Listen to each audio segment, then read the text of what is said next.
Hey, I'm Alex Radcliffe from Board Game Co. and today I'm reviewing Sagrada, as well as the expansions Passion, Life, and the 5 to 6 player expansion as well. These are all from Floodgate Games, and Sagrada's been out for quite some time now, but the general idea of this is a dice placement game. This is going to be a game where 2 to 4 players, although there is a solo mode, and as well as the fact that 5 to 6 player expansion will obviously change that, but you're primarily going to be drafting dice in order to put them into your own little window panes. So the way the game's going to go out, and I'll go through the expansions soon, timestamps to like every relevant section shortly, but general idea is you're going to be picking a variable number of dice equal to the number of players times 2 plus 1. So in a 2-player game, you're going to be picking 5 dice, you're going to go ahead and roll them, and then players are going to go ahead, starting with the first player and drafting those dice, trying to choose the right dice for their grid.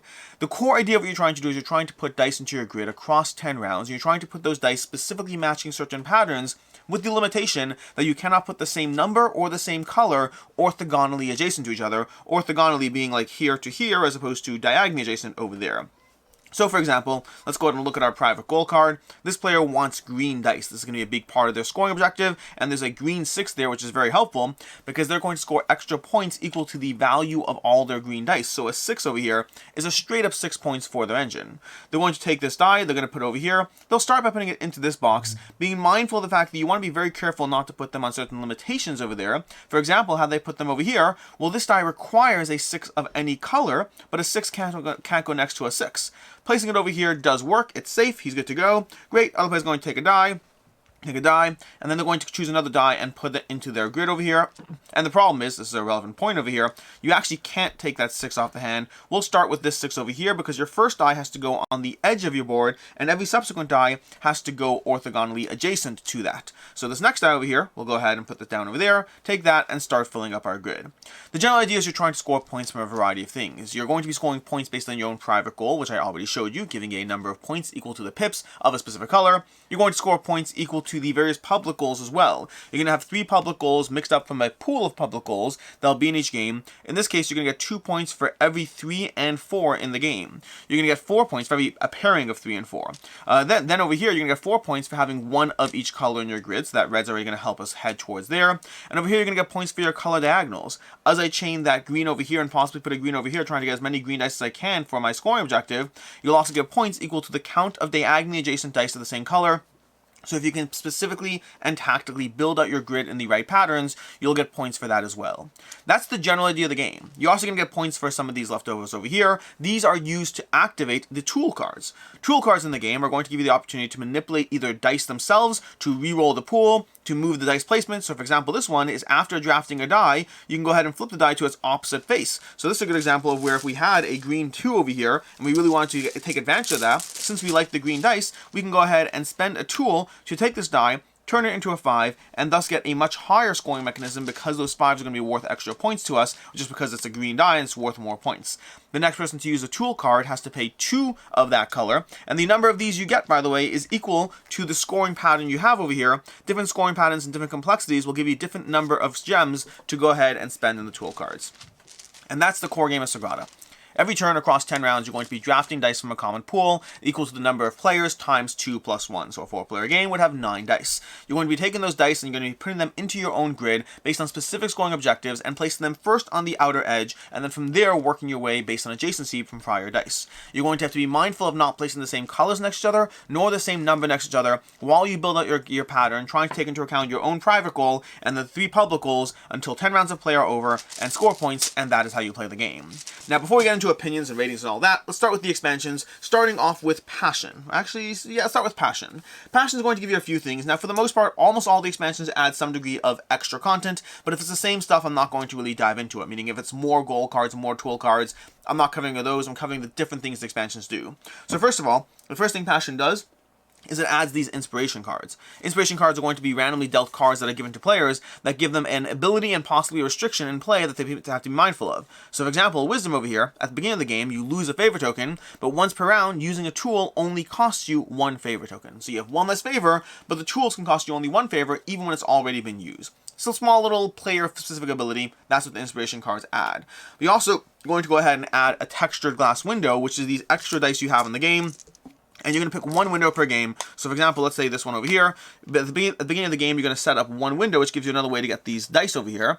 And this die over here, you're going to put a die into it, you're going to roll the die, you're going to put it into the grid. Now this die can be acquired by paying favor tokens equal to the number of empty spaces in your corners to place this die. So at the beginning of this game, this 6 over here would cost this player 4, but as they fill out their corners, it will cost them fewer and fewer favor tokens to get a die that this counts as its own separate color, which both for scoring objectives as well as just for adjacency placement. So it gives you this extra special dice you can get your hands on, and another thing to be mindful of as you play through the game. That's primarily what Passion adds. These are all small box expansions, and I believe there's another one out as well by now that I don't have, but let's go into Life. Life adds a few more things. I think Life adds a bunch more, and I'll give you opinions and reviews on everything at the end. Life adds a bit more to the table, specifically with, well, a few things. First of all, we're going to have over here, they're going to have these cards over here and these cards over here. So, we have these apprentice cards over here, which when you play with Life, you're going to specifically use these window patterns. You'll notice these shapes on the window patterns, and those are relevant because when those are in your patterns, when you place a die on that, you'll draw cards from this apprentice deck, and you'll have options as far as different ways to use one-time or ongoing abilities that you have over here. Not say ongoing, you have different cards they'll be able to utilize based on placing dice on those apprentice. It's basically a way of adding a little bit more powers and abilities to the game based on specific dice placements. It's more powers and abilities. But additionally, the bigger aspect that Life adds is Life adds these orange dice, which will go on this specific orange grid that will be added to setup.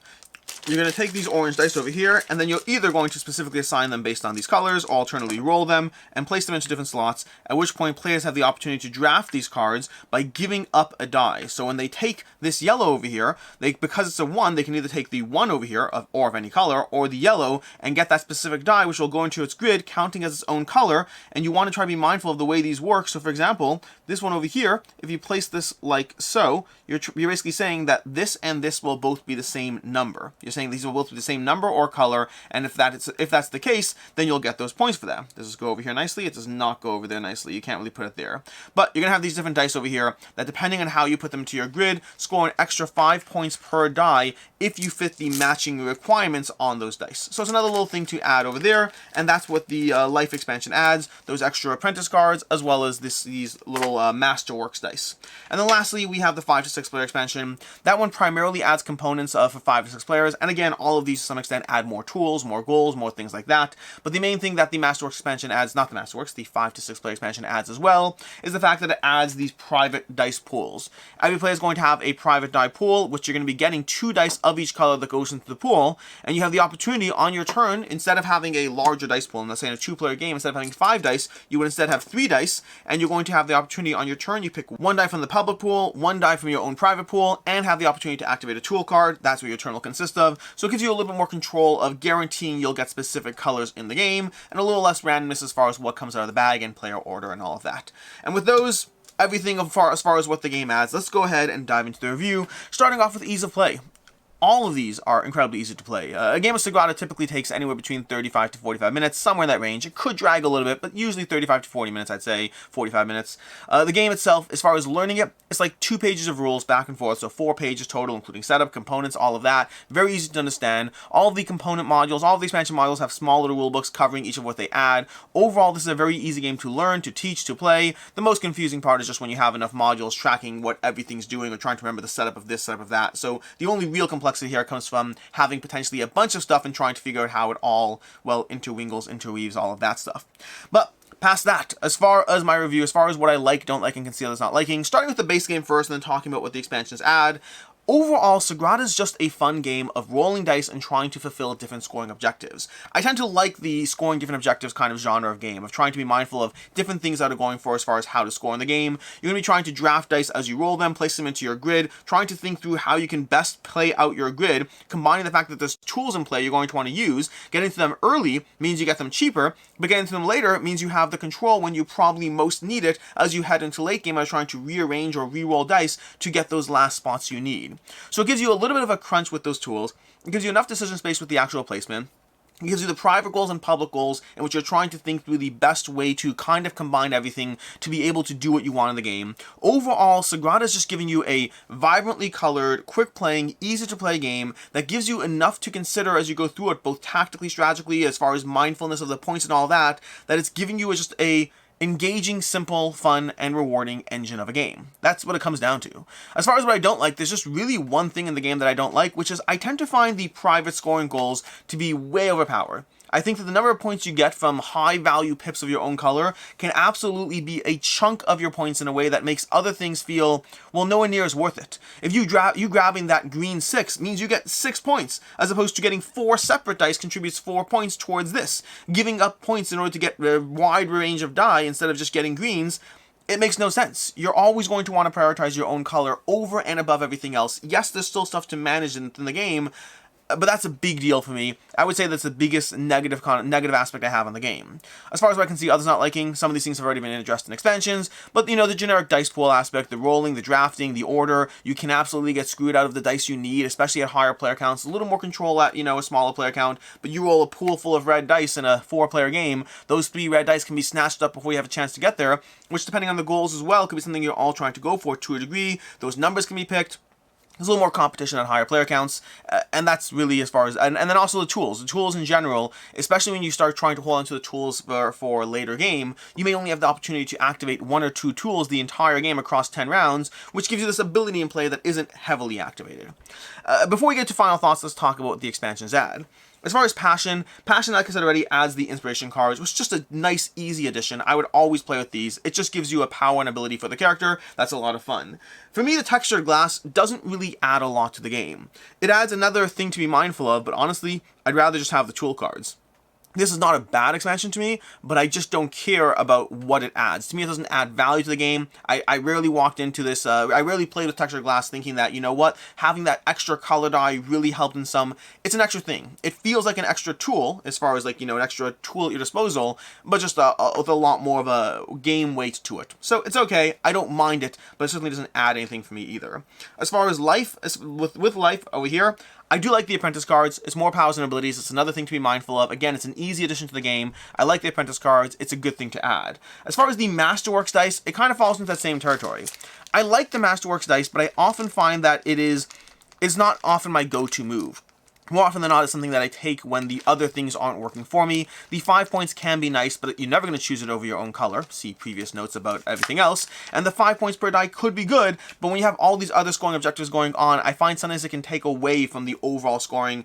I'm not an expert at the game, not by any means. I would say, though, I tend to find that I go for Masterworks dice as a backup, so I like the idea of it, but I'm okay playing with it, I'm okay playing without it. The trend so far is I like the powers and abilities, and the extra modules I'm more middling on. And then as far as the 5 to 6 player expansion, that one to me is more of a complete miss, although some of that's going to be based on player count.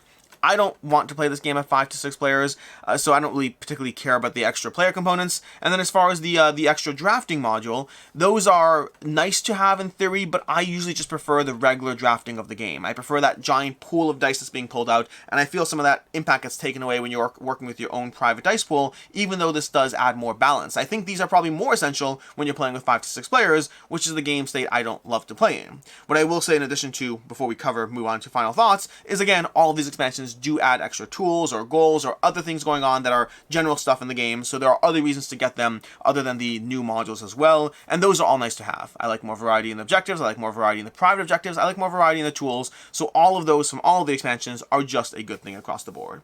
As far as final thoughts on Sagrada, this is a slightly hard one to review only because it's been in my collection for so long. I've played Sagrada, I want to say the year it first came out is when I first dove into the game.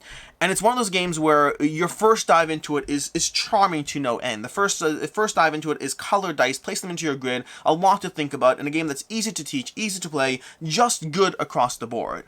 I would say that for me it's a game that wears off quickly as far as the level of decision making I'm making around the game. I find it to be good, very good, but never past the first play captured my attention more than any subsequent play ever did. The more I continued to dive into it, I found it to be a good point-scoring game, with a lot of charm and enough variability, and the expansions certainly mix it up. The expansions add some nice life to the game as far as extra modules, extra things to it. I like Sagrada. I think it's a good game. It is one that I think, for me, falls into the category of being an amazing gateway game, and where I am with gaming, I think it's just a very good game for me. For me, it's a 3.5 out of 5. I enjoy it, I like it. I do find myself personally picking other scoring-based games over this one. Which brings us to game recommendations as far as other game recommendations. First of all, a game that's often compared to Sagrada, but I think unfairly so because it's not really that comparable, is Azul. Azul just came out at the same time, also had great components, totally different gameplay. Highly recommend that game. If you're looking for something that feels a bit more Sagrada-ish, Role Player is a game from Thunderworks Games that has a very similar vibe to it as far as rolling dice, drafting dice, and putting them into your own grid for much more of a thematic D&D style vibe to it, while kind of having the same approach as far as, taking dice and slotting them while manipulating them to score as well as possible. And if you're looking for my own personal favorites within the genre of point scoring optimization, I tend to be a huge fan of the Flatout line of games, Cascadia, Verdant, and Calico, all from Flatout and AEG. In any case, and until next time, I'm Alex Radcliffe from Board Game Co. I hope you enjoyed this video, and as always, I hope you have a good one.